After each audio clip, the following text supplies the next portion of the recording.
Seguimos adelante con la segunda parte del tema Sublime Gracia, basado en Hechos, capítulo 16, versículos 35 al 40. En nuestra última charla sobre el libro de los Hechos, observamos el increíble evento a la medianoche, cuando un áspero y endurecido carcelero le preguntó al apóstol Pablo: ¿qué debo hacer para ser salvo? La humanidad se sigue haciendo la misma pregunta hasta el día de hoy. En realidad, no ha cambiado, y existen innumerables respuestas. ¿Cuál es tu respuesta?, te pregunto en este momento. Quiero hacerles dos preguntas importantes. Quisiera comenzar nuestro estudio de hoy asignando una pequeña tarea. Sin embargo, en vez de pedirles que lo hagan después de clases, quiero que lo hagan ahora, antes del comienzo de la clase. Me encantaría que todos lo hicieran, porque quiero que sepas qué es lo que crees. Hay dos preguntas importantes y quiero que se tomen un tiempo antes de que comiencen a contestarlas. Por ejemplo, si murieras mañana, ¿crees que irías al cielo? La primera pregunta es: si murieras mañana, ¿crees que irías al cielo? Quizás hayas escogido la respuesta sí, absolutamente, o sí, creo que sí, o tal vez no estoy seguro. Para aquellos que respondieron la pregunta con un sí absolutamente o sí creo que sí, la segunda pregunta les dirá por qué tuvieron esa clase de seguridad. Para aquellos que respondieron no estoy seguro, la segunda pregunta les hará saber que lo que creen en sus corazones debe ser seguro. La segunda pregunta es: si murieras y aparecieras en la puerta del cielo, en donde Dios te preguntaría ¿por qué te debería dejar entrar en el cielo?, ¿qué dirías? En otras palabras, ¿qué pensarías que Dios esperaría que dijeras? ¿Cuál crees que sería la respuesta que Él estaría esperando, la que abriría la puerta de los cielos? Contéstala. ¿Podrías hacerlo? Y con esto en el aire, vamos a hacer un repaso de Hechos capítulo 16, versículos 25 al 34. Ahora que ya has contestado esas preguntas, tal vez, volvamos a la escena de la medianoche en donde el carcelero le preguntó al apóstol Pablo la pregunta más importante del mundo. Retomemos nuestra historia en el libro de los Hechos capítulo 16, desde el versículo 25 al 34. Dice la palabra de Dios: pero a medianoche, orando Pablo y Silas, cantaban himnos a Dios y los presos los oían. Entonces sobrevino de repente un gran terremoto, de tal manera que los cimientos de la cárcel se sacudían, y al instante se abrieron todas las puertas, y las cadenas de todos se soltaron. Despertando el carcelero, y viendo abiertas las puertas de la cárcel, sacó su espada y se iba a matar, pensando que los presos habían huido. Mas Pablo clamó a gran voz, diciendo: no te hagas ningún mal, pues todos estamos aquí. Él entonces, pidiendo luz, se precipitó adentro y temblando se postró a los pies de Pablo y de Silas, y sacándolos les dijo: Señores, ¿qué debo hacer para ser salvo? Ellos dijeron: cree en el Señor Jesucristo y serás salvo tú y tu casa. Y le hablaron la palabra del Señor a él y a todos los que estaban en su casa. Y él, tomándolos en aquella misma hora de la noche, les lavó las heridas, y enseguida se bautizó él con todos los suyos. Y llevándolos a su casa, les puso la mesa y se regocijó con toda su casa de haber creído a Dios. Ahora, luego de nuestro último estudio, me sentí obligado a explorar un poco más en el significado de la palabra creer. Lo estoy haciendo porque creo firmemente que hay personas en esta audiencia, así como en nuestra sociedad, que se les ha dado una respuesta que no es bíblica. Parece haber mucha confusión sobre algo que Dios quiso que fuese tan claro. Por lo tanto, quiero poner un freno mientras vamos avanzando en el libro de los Hechos y zambullirme en esta palabra creer y venir con la respuesta que puede ser avalada por la palabra de Dios. Luego, puedes responder sí absolutamente y dar una respuesta bíblica al por qué. Vamos a ver la estabilidad de la iglesia de Filipos. Ahora bien, debido a que estamos avanzando en el libro de los Hechos, quiero mencionar brevemente el último párrafo del capítulo 16. Permíteme hacer un par de comentarios y luego continuaremos. Leamos desde el versículo 35 al 37. Hechos, capítulo 16, versículos 35 al 37, donde dice: Cuando fue de día, los magistrados enviaron alguaciles a decir: «Suelta a aquellos hombres». Y el carcelero hizo saber estas palabras a Pablo: «Los magistrados han mandado a decir que se os suelte, así que ahora salid y marchaos en paz». Pero Pablo les dijo: «Después de azotarnos públicamente sin sentencia judicial, siendo ciudadanos romanos, nos echaron en la cárcel, y ahora nos echan encubiertamente». Hasta ahí la lectura de la palabra. La palabra encubiertamente, dicho sea de paso, es una palabra clave que deberías subrayar, ya que explica por qué Pablo hace lo que hace.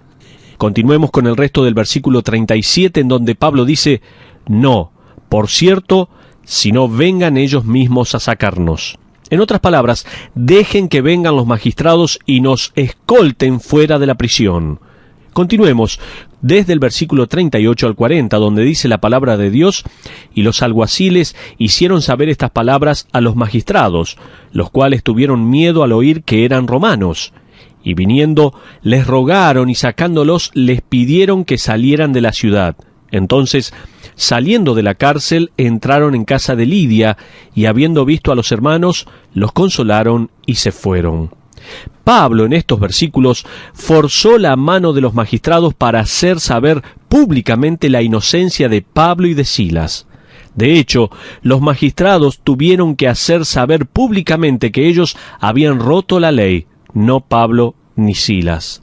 Los magistrados habían sido los infractores. Pero te preguntas, ¿por qué? Porque habían golpeado a ciudadanos romanos, y eso era en contra de la ley romana. Esto era Filipos, la cual era una colonia romana, y por lo tanto debían adherirse a la ley romana. Y si la Roma distante escuchara que ellos habían azotado a ciudadanos romanos, se despertaría la ira de Roma, y estos magistrados sabían que sus posiciones y sus cargos estarían en la cuerda floja. Entonces, los magistrados vinieron. Pablo ahora apela a eso, sencillamente porque él no quería irse de noche, quería irse a pleno día. De hecho, no quería dejar a la iglesia en una posición inestable. No quería que ellos tuvieran que responder preguntas como: «¡Hey! Escuché que el fundador de esta iglesia fue puesto en prisión y después hubo una clase de terremoto y escapó. ¿Es cierto? ¿Es un criminal? ¿No es así?». Pablo no se quería ir bajo esas condiciones, por lo que se queda el tiempo suficiente como para que los magistrados los escolten a plena luz del día y para que admitiesen públicamente que ellos mismos habían quebrado la ley. Esto pone a la iglesia en una buena postura. De hecho, no puedo evitar imaginarme que los magistrados seguramente fueron más cautelosos para meterse otra vez con la iglesia después de esta situación. Antes de que abandonemos esta escena, volvamos a mirar cuán interesante se había vuelto ahora la iglesia en Filipos. Mientras flameaba la bandera de la iglesia en tierra europea, allí se encontraba Lidia, una mujer culta, adinerada y refinada, una esclava, quien fue la voz de una pitón la cual predecía el futuro bajo el poder de las fuerzas demoníacas y la cual adhería al templo de Apolo, y luego el carcelero y su familia. Están celebrando al Señor todos unidos. ¡Qué manifestación de la gracia de Dios! De eso debería tratarse la iglesia. La estabilidad de la iglesia de Filipos, pero vamos a ver también la salvación de los ciudadanos de Filipos. Ahora, si regresas al versículo 30, descubres al carcelero haciendo esta pregunta: ¿qué debo hacer para ser salvo? Vamos a hacer un estudio sobre la palabra creer. Pablo responde en el versículo 31, cree en el Señor Jesús. Vamos a definir la palabra. La palabra creer puede ser definida como poner tu confianza en la obra de la cruz de Cristo como lo único necesario para la salvación. Dicho de otra manera, no es Jesús más, no es la cruz más, no es cualquier cosa más, es solo Cristo. Pablo dice en el versículo 31, cree en el Señor Jesús y serás salvo. En realidad, Pablo está diciendo, al creer serás salvo. Él no dice, así lo espero, o así lo pienso, o haz tu mejor lanzada, o llegarás a la entrada y podrás decir, yo quería entrar. Él dice, serás salvo. No hay nada más importante sino que sepas esto, de manera que puedas responder la primera pregunta con un sí absolutamente, lo sé. Yo sé que voy a estar en el cielo. Y esta es la razón. Hace un tiempo atrás estaba manejando detrás de un auto que tenía una patente personalizada. Siempre me gusta leerlas y tratar de respetarlas. ¿A ti no te pasa lo mismo? Esta era sencilla, te lo aseguro. No caben dudas de lo que hacía ese hombre. No había dudas sobre lo que apasionaba a ese hombre. De hecho, apostaría que no podría almorzar con él sin que él quisiera hacer una comparación rápida, ¿verdad? Todos atestiguan sobre el valor de los seguros. ¿Tienes tu casa asegurada? ¿Tienes tu vehículo, tu auto, tu coche, tu carro asegurado? ¿Está tu costoso camión asegurado? ¿Tienes tu vida asegurada de manera que si llegas a morir a los 40, a los 50, 60, 70, 80 o en cualquier momento pueda haber una provisión para tu familia una vez que te hayas ido? ¿Qué hay para los próximos 80 billones de años? Me resulta interesante leer la historia de Joseph Knapp, quien es el fundador de la compañía de seguros Metropolitan Life y adinerado entre líneas. Su esposa era una creyente, la cual estaba tan cautivada por la verdad del seguro detrás de la tumba, que fue ella quien escribió la música para un poema que su querida amiga Fanny Crosby escribió. El poema dice así: bendita certeza, Jesús es mío. ¿Cómo puedes tener este tipo de certeza? ¿Qué significa creer? Me pregunto. Bueno, la palabra creer, y lo vamos a ver en varios pasajes bíblicos, aparece con más frecuencia en el Evangelio de Juan que en ningún otro libro. Entonces, mira en el libro de Juan, capítulo 3, donde la palabra creer aparece 7 veces en solo 9 versículos. Juan tenía pasión para que tú sepas que tú también tenías esta seguridad eterna. De hecho, en Juan capítulo 20, versículo 31a, Juan informa al lector que él ha escrito estas cosas para que creáis que Jesús es el Cristo. Ahí está la palabra creer nuevamente. En otras palabras, Dios me ha inspirado para darles la seguridad de que están en el camino hacia el cielo. En Juan capítulo 5, versículo 13, el mismo autor en su primera epístola escribe esto: estas cosas os he escrito a vosotros que creéis en el nombre del Hijo de Dios, para que sepáis que tenéis vida eterna. Te pregunto, ¿te das cuenta que si lees a Juan durante aproximadamente 5 minutos, él te estará preguntando sobre tu divina y eternal seguridad? Y no es diferente en el capítulo 3 de Juan. Echemos un vistazo más profundo a lo que está diciendo ahí. Jesucristo en este capítulo es visitado por Nicodemo, quien quería saber cómo podía heredar la vida eterna. Quizás conozcas esta historia. La estudiamos juntos algunos años atrás. Fue a Nicodemo quien el Señor Jesús le dijo las maravillosas palabras que probablemente la mayoría de nosotros ha memorizado, y quizás hasta lo han hecho nuestros hijos. Repítelas conmigo, versículo 16. Juan 3:16 dice: porque de tal manera amó Dios al mundo, que ha dado a su Hijo unigénito, para que todo aquel que en él cree no se pierda, mas tenga vida eterna. Vamos a ilustrar la palabra creer. Ahora Jesús le dice un montón de cosas a Nicodemo en el capítulo 3. Quiero darte 3 declaraciones. En primer lugar, tu primer nacimiento fue en la familia equivocada. La primera declaración es que tú y yo hemos nacido en la familia equivocada. Jesús le va a decir esto a Nicodemo. Tú también, como Nicodemo, naciste en la familia incorrecta. Quizás te preguntes, ¿estás hablando de mi padre y de mi madre? En realidad no. Pablo lo amplía en el libro de Romanos cuando dice en el capítulo 5, versículo 12, por tanto, como el pecado entró en el mundo por un hombre y por el pecado la muerte, así la muerte pasó a todos los hombres por cuanto todos pecaron. Resalta la palabra todos. Pablo nos está diciendo en este versículo que fuimos nacidos en la familia humana, y esa no es la familia correcta para nacer si es que esperas tener alguna vez la vida eterna. Eso se debe a que nuestro padre Adán fue un criminal y se le sentenció a muerte. Ahora tal vez puedes decir, pero esta sentencia no es mía. Lo verificarás muriendo un día, y yo también lo haré. Todos somos condenados a causa del pecado. La sentencia es la misma que le fue dada a Adán y a Eva cuando les fue dicho que no comiesen del fruto. Si comían del fruto, ¿qué les sucedería? Ellos seguramente iban a morir. ¿Estaba Dios diciendo la verdad? Sí, absolutamente sí. ¿Cómo lo sabes? Porque murieron. ¿Cómo sabes que estás relacionado a la sentencia de Adán y no solo a la naturaleza de Adán, sino que también a su sentencia? ¿Sabes por qué? Tú morirás y yo también lo haré. Esas son partes de las malas noticias.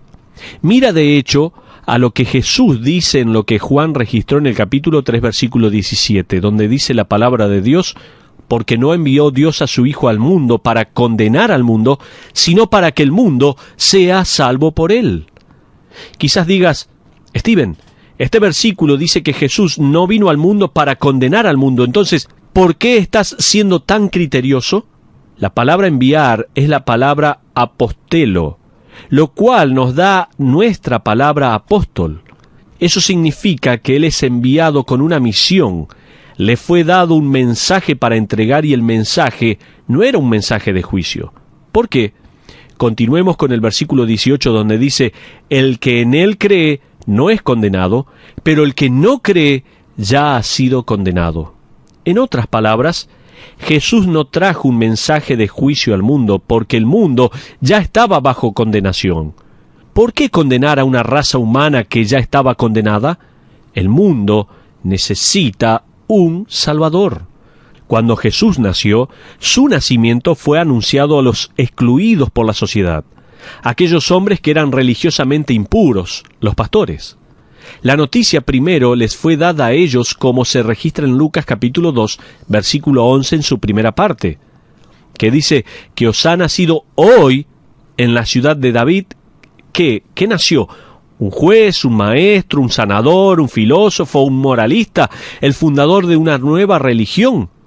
No, dice que os ha nacido hoy en la ciudad de David un Salvador.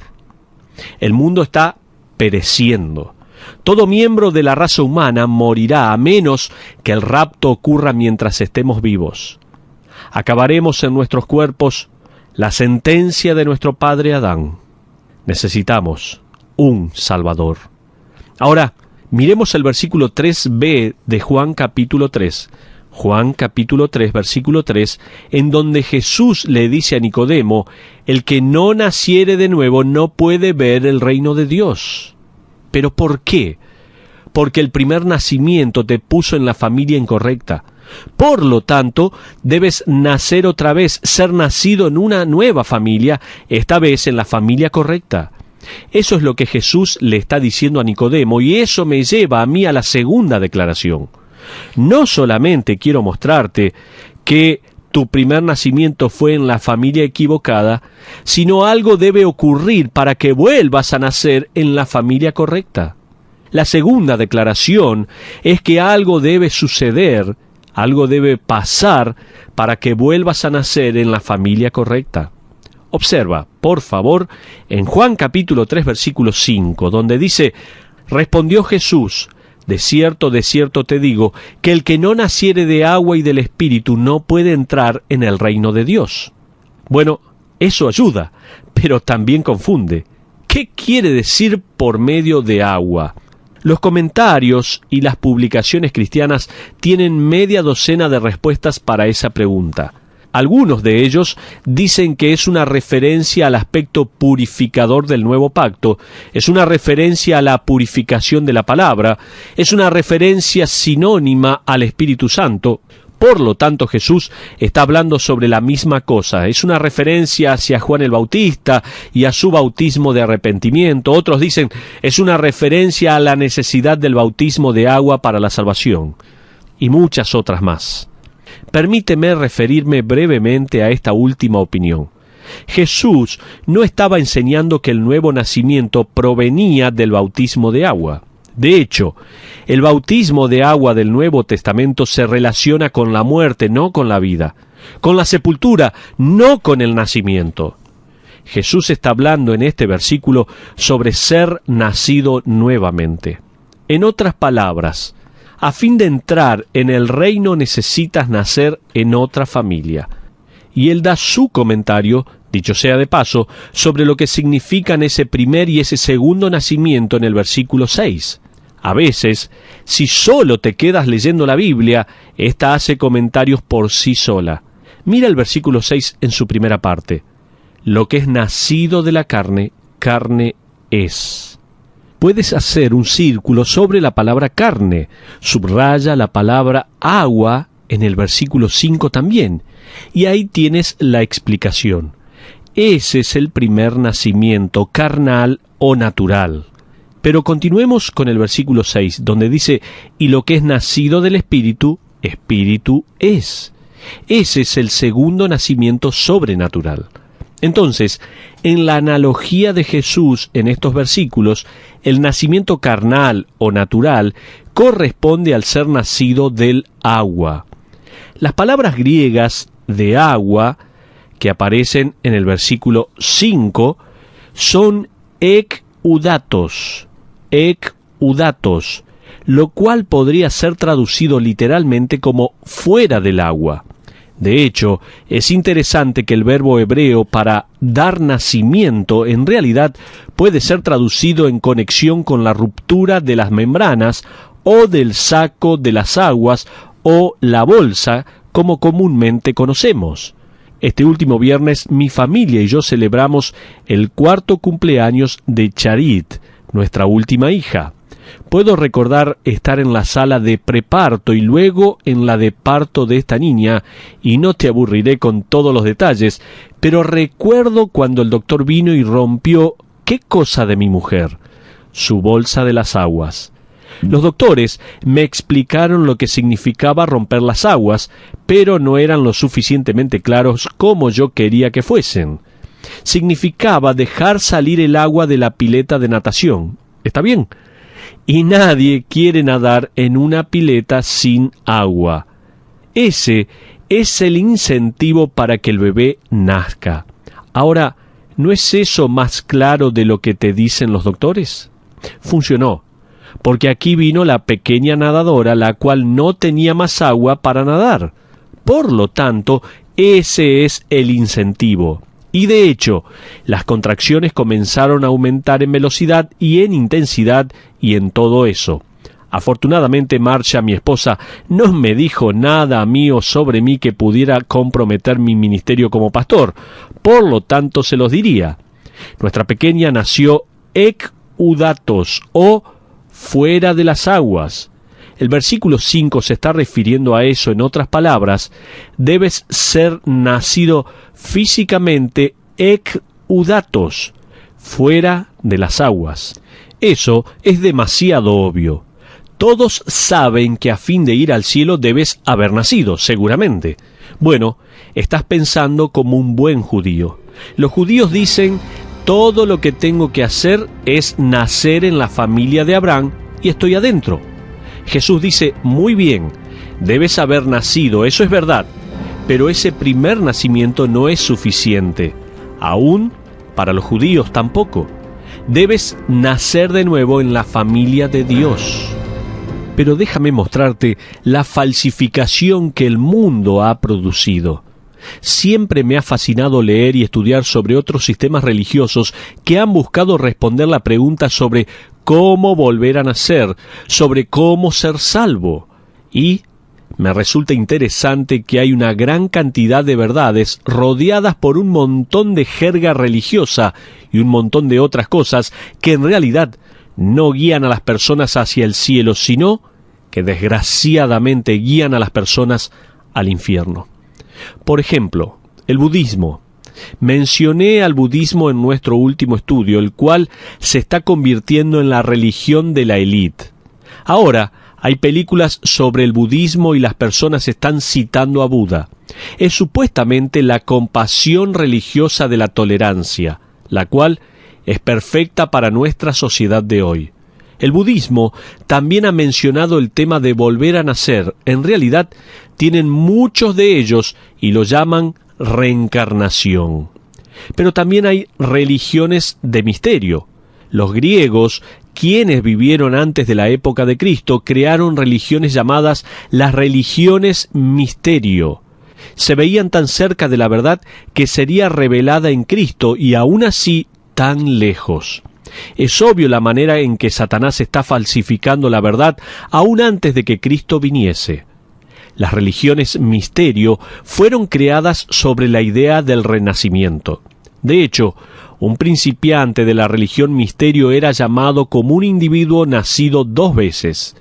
En la religión misterio de Frigia, a un principiante que había pasado por toda la inducción y que la había completado se le daría una copa de leche para beber, lo cual significaba que era un bebé recién nacido.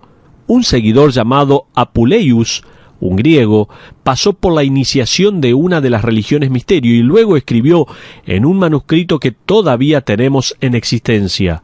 Escribió que él se sometió a una muerte voluntaria y de ahí en más obtuvo su nacimiento espiritual y volvió a nacer.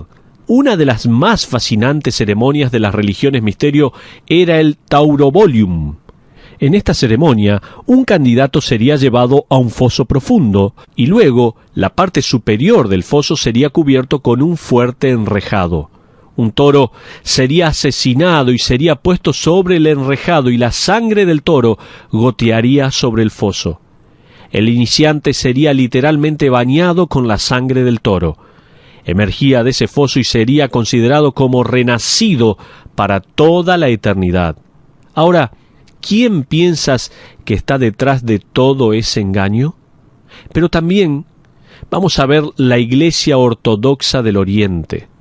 En los tiempos corrientes, la religión no ha hecho más que confundir al agregar y agregar a las simples palabras de Cristo.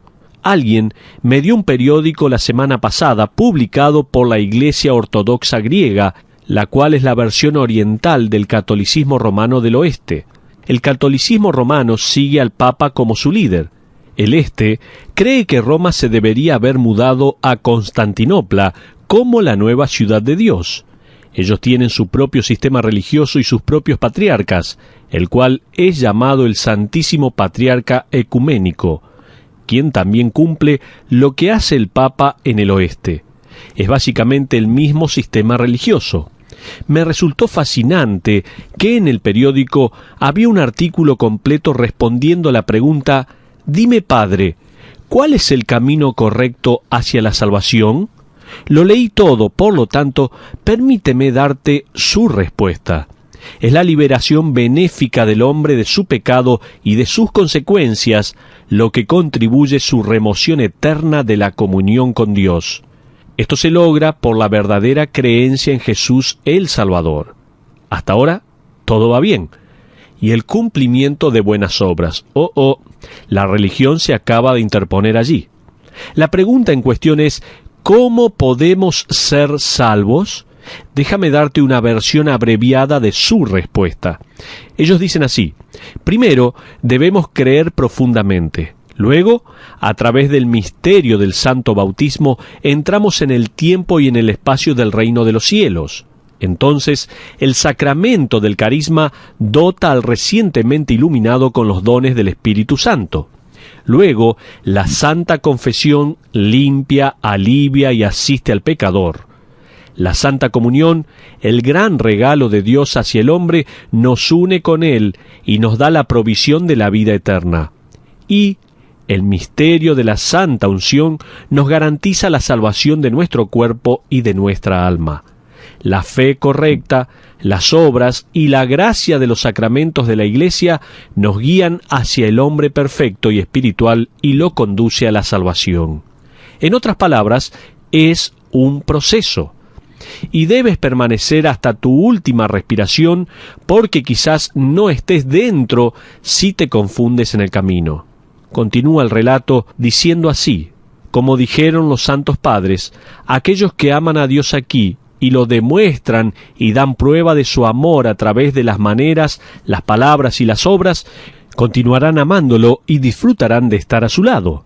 Por lo tanto, si eres lo suficientemente bueno, lograrás estar a su lado.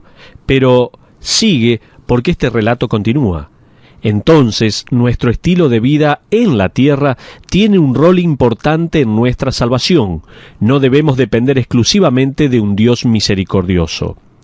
Yo lo hago completamente, porque si no fuera por la misericordia y por la gracia de Dios, en cada despertar yo hubiese violado la santidad de Dios y sería condenado al infierno. Algo tiene que suceder.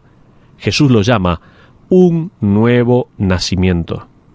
Si realmente quieres enturbiar las aguas, acabo de terminar de leer un libro llamado El Yihad Ecuménico. Sé que no suena como una buena lectura para la bañera, pero hay cosas asombrosas en este libro. El autor, Mr. Kreft, es una persona que está ganando prominencia y desafortunadamente está siendo respaldada por algunos que han sido y aún son considerados como líderes en la iglesia evangélica. Este hombre es un teólogo que es un apologista. Él escribe básicamente que nosotros deberíamos unirnos con el fin de volver a ganar a la civilización occidental hacia la moralidad. Sin embargo, este libro toma un paso más adelante. Este libro es la última publicación de Kreft y escribe sobre una experiencia fuera del cuerpo que él ha tenido. A pesar de que es un gran profesor en el Boston College, él sucumbe en experiencias subjetivas. Habla sobre su experiencia fuera de su cuerpo, en la que supuestamente va a donde él cree que puede ser el cielo. Cuando llega, la primera persona con la que se encuentra es Buda. Ellos mantienen una conversación que va a lo largo de los dichos de Buda. Bueno, yo estaba persiguiendo la verdad, no se encontraba a lo largo de la línea de la verdad bíblica y no llegué a la obra expiatoria de Cristo. Pero yo estaba buscando la verdad, y Dios me comprendió, y aquí estoy. Luego va un poco más allá en estos términos, y se encuentra con Confucio. Va más allá y se encuentra con Mahoma. Básicamente, se encuentra con todos ellos. El mensaje es que somos todos hermanos, si en realidad perseguimos la verdad. Escuché a John MacArthur hablar sobre este libro cuando habló en una conferencia a la cual asistí. Él dijo lo que yo estoy a punto de decir, pero yo no lo podía creer, por lo tanto compré el libro. En el lomo, entre otros, hay un respaldo de un hombre llamado J.I. Packer. Dice, entre otras cosas, ¿qué si tiene razón? Si él, Peter Kreft, tiene razón, si las religiones misterios son ciertas, si el budismo es correcto, si la Iglesia ortodoxa y sus obras están en lo cierto, entonces Jesucristo es un mentiroso, porque Jesús afirmó exclusivamente que no existen diferentes caminos hacia Dios, sino que hay solamente uno. De hecho, Él dijo, yo soy. El Dios encarnado dijo, como se registra en Juan capítulo 14, versículo 6, yo soy el camino y la verdad y la vida, nadie viene al Padre sino por mí. Damas y caballeros, esa es la naturaleza ofensiva del cristianismo. Si Jesucristo está en lo cierto, entonces todos los demás están equivocados. Si Él es el camino, entonces ninguna otra cosa es el camino. Si este es el Evangelio, entonces cualquier cosa fuera de esto no es el Evangelio. Si esto te dice cómo ir al cielo, entonces cualquier otra cosa es el camino al infierno, ¿verdad? Sinceramente, nunca trataríamos ninguna otra verdad o ciencia como parece que lo haríamos con la verdad espiritual. Como mencioné en nuestro último estudio, nunca pensé en ir a mi profesora de matemáticas y decirle, mire, ¿podría darme puntaje por aproximarme? Permíteme hacer una declaración más. Escucha bien. La salvación no es un proceso o una combinación de buenas obras y fe, sino que es una transacción que se lleva a cabo una sola vez entre tú y el Salvador. La salvación no es un proceso o una combinación de buenas obras y fe, sino que es una transacción que se lleva a cabo una sola vez entre tú y el Salvador. ¿Cómo haces esa transacción? Podríamos pasar mucho tiempo con esto, pero déjame por favor ser lo suficientemente claro y breve como pueda al mismo tiempo. Mira los versículos 14 y 15 de San Juan capítulo 3, por favor, busca estos pasajes, son muy importantes. Si tienes dudas en cuanto a la salvación, busca San Juan capítulo 3, versículos 14 y 15. Jesús nos da una ilustración, la cual es maravillosa, porque es como si pudiéramos sacarnos los sombreros en esas historias. ¿No es así? Dice la palabra de Dios, y como Moisés levantó la serpiente en el desierto, así es necesario que el Hijo del Hombre sea levantado, para que todo aquel que en él cree no se pierda, mas tenga vida eterna. Algo ocurrió en el Antiguo Testamento, donde los israelitas fueron rescatados de una muerte segura. Jesús dice, esa fue una ilustración sobre mí. Es la ilustración de Números capítulo 21, versículos 5 al 9. Ahora, volvamos a Números capítulo 21 y vamos a leer los versículos 5 al 9.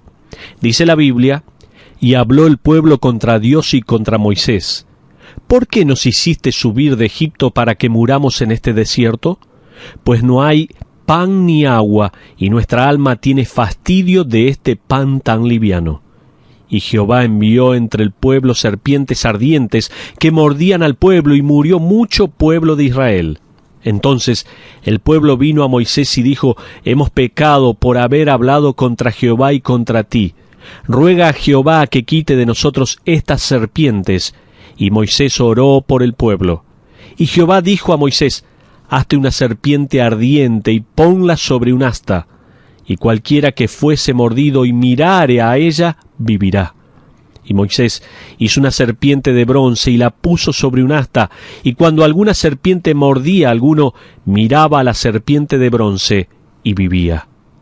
¿No te preguntaste alguna vez por qué no desarrolló alguna medicina? ¿Por qué no darles la fórmula de algún antídoto? ¿Por qué no decirles a los israelitas que trabajaran un poco más? Se lo merecían, por la manera en que se habían quejado. Pero, ¿por qué no darles algo para hacer? Lo cual dejaría satisfecho al instinto natural de los hombres y de las mujeres, a fin de trabajar para su propia cura. Hay algo natural en el querer ayudar a Dios a proveer la solución. Sin embargo, se nos dice en realidad que no se les pidió que hiciesen ningún antídoto para la mordedura de la serpiente. Eso es una indicación de la gran realidad que no existe ningún remedio humano para el pecado. No existe ningún remedio que podamos crear, ya sea una religión o cualquier obra. Y la religión y la naturaleza humana llevan mucho tiempo admitiendo eso. ¿No es así? Donald Grey Van House escribió unas interesantes palabras sobre este pasaje. Él dijo así: en la moda religiosa de nuestros días, si vivieran las serpientes, habría una arremetida para incorporarse a la sociedad para la exterminación de las serpientes ardientes. Habría prendedores para las solapas de los sacos, cartas para los trabajadores del distrito, secretarias para las sucursales organizativas, cartas de compromiso y reuniones masivas. Habría una oficina de publicación y un periódico semanal para informar sobre el progreso de la obra. Habría fotografías de pilas de serpientes que hayan sido matadas por los fieles obreros. Todos ellos tratando fervientemente por el esfuerzo humano de sobreponerse a la mordedura del pecado de la serpiente. Vamos a acompañar a uno de los celosos obreros mientras quizás tome una carta de membresía dentro de la carpa de un hombre mordido. El hombre ha sido mordido y el veneno ya había afectado sus extremidades. Yace en una febril agonía. La mirada de la muerte ya había alcanzado a sus ojos. El fervoroso miembro de la Sociedad para la Exterminación de las Serpientes Ardientes le cuenta sobre todo lo que se ha hecho para poder combatir a las serpientes y urge al hombre a que se una a la sociedad. La víctima moribunda busca torpemente en su carnet de bolsillo algo de dinero y luego toma una virome en su mano. Sus dedos son sostenidos por el obrero, quien lo ayuda a firmar sobre la carta de compromiso y membresía. El hombre firma todo y luego muere. Damas y caballeros, esta es una clásica ilustración sobre la religión. Mi amigo, puedes unirte a una sociedad, puedes unirte a una iglesia, puedes asistir a estudios bíblicos o a catecismo, puedes dar dinero, quizás te hayas bautizado siendo joven, de mediana edad o un anciano, y aún así morir sin Dios. Tú y yo hemos sido mordidos por el pecado y hay una herida mortal. ¿Hay alguna esperanza? Sí. Mira hacia arriba, al madero, y observa muriendo allí, pagando la penalidad de todos tus pecados a Jesucristo. Quita cualquier autosuficiencia o ambición o buenas obras sobre ti y mira solo a Él. Y en esa mirada, cuando descubras quizás hasta hoy que no puedes hacer tu camino hacia su aceptación, no puedes ser lo suficientemente bueno, no te puedes unir a nada, sino que te encuentras golpeado por esta cosa llamada pecado y debes rendirte entero a Él. Él te ofrece gratuitamente la vida eterna. En ese momento, damas y caballeros, una vez y para siempre experimentas personalmente la sublime gracia de Dios. En ese momento has nacido de nuevo. Te invito a que en este momento puedas orar a Dios. Si nunca has recibido a Cristo como tu único y suficiente Salvador, tal vez si tienes alguna duda, si te preguntas si muero en este momento, ¿voy al cielo? Y tienes alguna duda, por favor, ora a Dios en este momento. Habla con Dios, Dios te está escuchando. Dile, Dios, dile así, querido Dios, estoy mordido por el pecado. Realmente fui afectado por el pecado y te afecté a ti, un Dios santo. Por eso en este momento reconozco que Cristo es aquel que murió por mis pecados allí en la cruz del Calvario y quiero recibirlo como mi único y suficiente Salvador. Te pido que me perdones, que me limpies con tu sangre preciosa y me des la vida eterna. Te lo pido en el nombre de Jesús. Amén.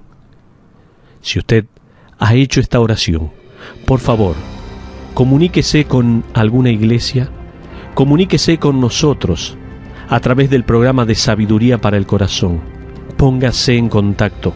Queremos ayudarle en el crecimiento espiritual que a partir de ahora usted tiene que tener. Que Dios le bendiga ricamente.